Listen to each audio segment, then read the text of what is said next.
Welcome to our channel. Today we how to fix SQL queries with MySQL Workbench. Easy tutorial step by step clearly. Open MySQL Workbench and connect to your database. Navigate to the SQL editor window.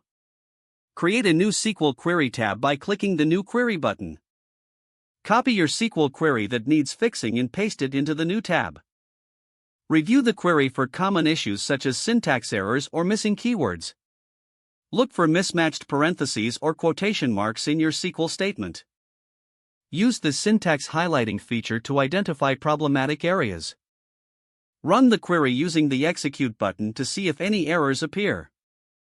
Check the error message provided by MySQL Workbench if the query fails.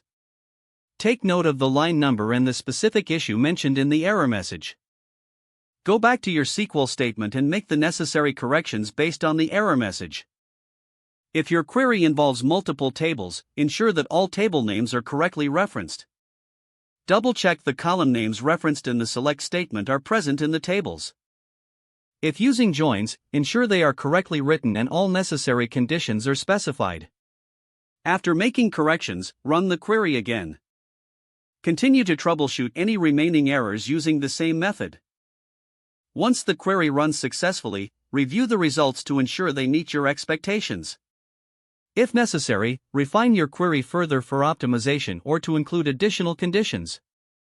Save your corrected SQL query for future use. Close the SQL editor and disconnect from the database when finished. If the page does not load, refresh the browser or try again in a private or incognito window. Make sure you are using the correct email address, then retype it carefully to avoid small typos. If your password is not accepted, use the reset option and create a new strong password you can remember. Check your spam folder for verification or security emails, then complete any requested confirmation steps. Enable two-factor authentication if available to improve account security and reduce unauthorized access. After signing in, review your profile details so your contact information and settings are accurate and current.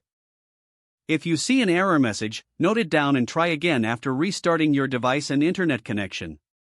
Log out when you finish, especially on shared devices, to keep your account and payment information secure.